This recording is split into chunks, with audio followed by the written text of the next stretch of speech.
Alright. 5, 4, 3, 2, 1. We should be going live any second now. Yep, receiving new content. And we should be live, guys. Alright. Hey, guys, what's going on? It's Winnie Winter Ian, and we are back with another card review. This time we have 4 new cards to review. Not as many as the times previously, but still some nice cards to review. And we are starting off with Belligerent Gnome. Taunt, Battle Cry. If your opponent has 2 or more minions, gain +1 attack. It's a 2 mana 1/4 taunt. What are my first thoughts on this? My first thoughts are 2 mana for a 1/4 taunt is not bad. So you can play this early game. Aggressive decks would probably like this. It's better than Shield Bearer, and it's better than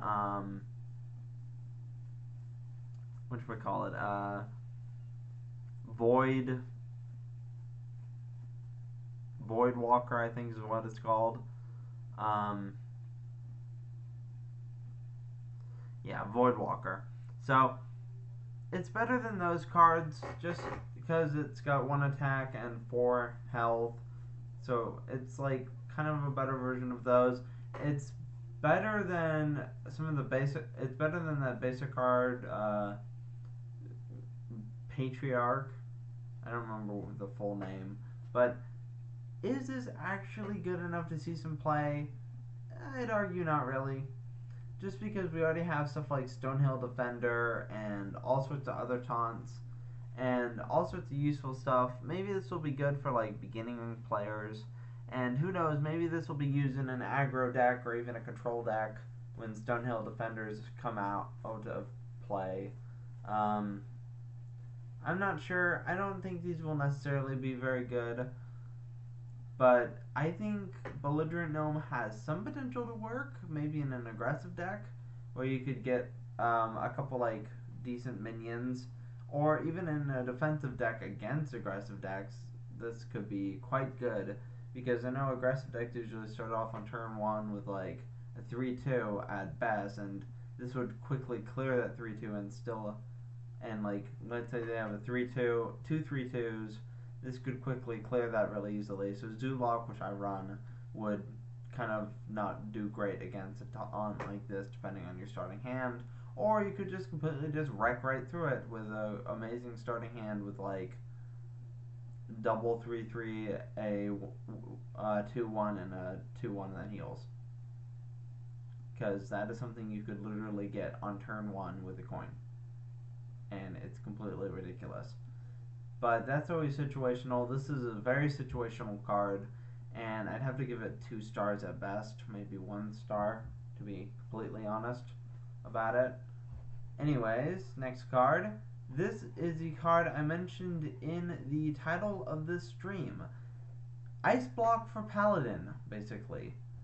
Time Out, 3 mana, spell, a common spell. Your hero is immune until your next turn. I like this card a lot. I think it's worse than Ice Block, which means it's not going to be as oppressive as Ice Block, and it involves a lot of strategy. You have to think, okay, could my opponent have Leroy Jenkins, or could my opponent have Soulfire into Doomguard, or double Soulfire, or double Doomguard, or anything like that? Could my opponent have Fungalmancer into Lethal, or anything like that? Like, right now, I'm low on health, but he doesn't have enough to kill me. But could he suddenly have enough to kill me? Could he have Leroy Jenkins or King Crush? Do I need to go immune to the next turn until I can heal with my Paladin spell? And I'm pretty sure this is Paladin. I think. Which, if it is Paladin, which I believe it is, it means that with Paladin, you can gain Heal Paladin. They've been trying to make Heal Paladin work for a while, so I think if you're running Heal Paladin, this could be useful in that, where you could just heal up the next turn and gain a bunch of health. And I think that would be incredible. Like, being able to just time out, your opponent can't hit you next turn, and then you just heal a bunch and get back into the game. That could be extremely impressive and annoying for your opponent. I think overall this card is a 4-star card. I mean, it's not as good as Ice Block, which Ice Block is definitely a 5-star card, but Ice Block isn't like as good as this because, I mean, Ice Block is better than this because your opponent activates it and they never know when they're going to kill you. You could literally be at 1 health and they're just like, you could literally be at 30 health and then they do an OTK and then it's like, oh, your OTK failed, now you can do your OTK.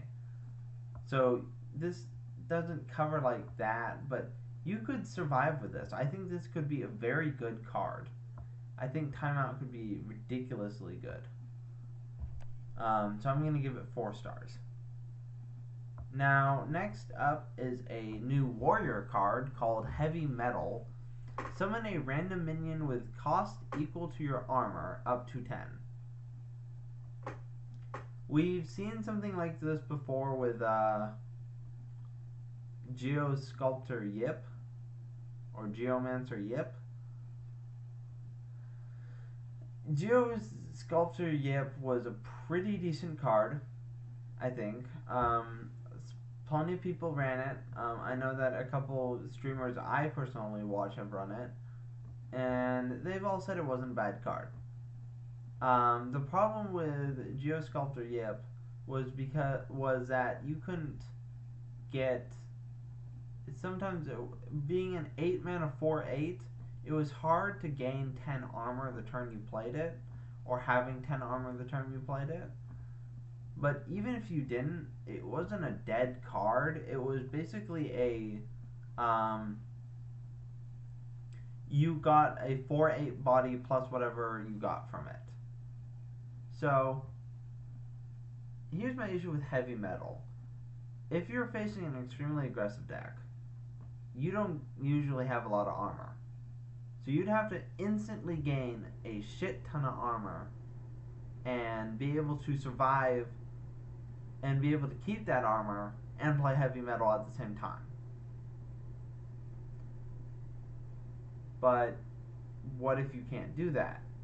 This is literally a dead card in your hand unless you want to summon a Whisper or Penguin, or in Wild a Tiny Fin. You don't want to do that. You do not want to do that. So you have to have ways to gain a lot of armor or keep a lot of armor. And I guess one way this could be used is you could gain. You could use this in an even Warlock, or with a couple like, what's it called? Bring It Ons. But Bring It Ons are actually shifting out of the meta soon, so unless there's other ways to gain a lot of armor really fast, I'm not going to really do it, because the main warrior deck right now is Mech Warrior, and that's all usually odd. That's usually odd cost cards where you're gaining like 4 armor, and if you'll notice right here, this is a 6-mana spell, which means you can't run it in Odd Warrior, which is how you gain most of your armor. So, kind of a downside there. I think they knew that that would be a problem, so they didn't make this 5 or 7 mana. I think that that makes sense, and it definitely makes the card a little worse. So, if I had to give this card something star-related, I'd give it a 3 stars at best. I don't think it's really that amazing, but it could be pretty useful. Now, the last card, I'm going to be flat out here. I don't really like this card. Hearthstone has tried making 5/3s work in the past, but at 3 health on turn 4, almost anything kills that. Aggressive decks, control decks, mid-range decks, they all have a way to kill off something with 3 health.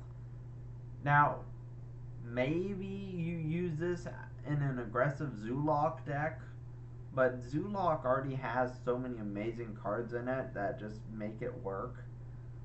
I don't really think Ticket Scalper is going to be, or Scalper is going to be that much more amazing um, for an aggressive deck. So 4 mana 5/3 overkill, draw 2 cards. It's a pirate. I guess there are pirate synergies. I didn't really think of that before, but again, are pirates gonna make a huge comeback?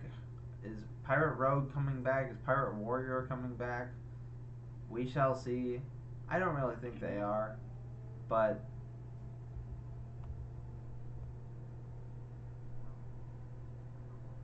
you know,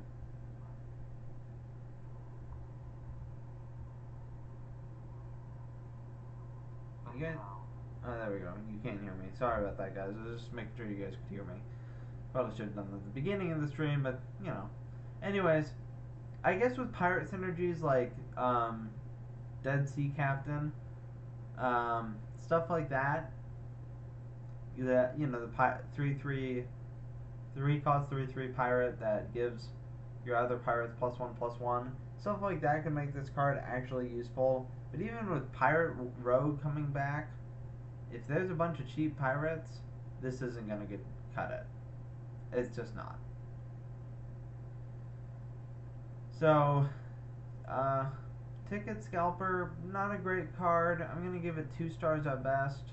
I'm not gonna give it 1 star. I think it's better than a 1-star card, but I think 2 stars is good for it.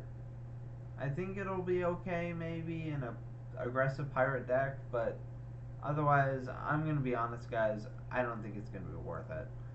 So, anyways, that is the card review. So I hope you guys all enjoyed, and I will see you all next time.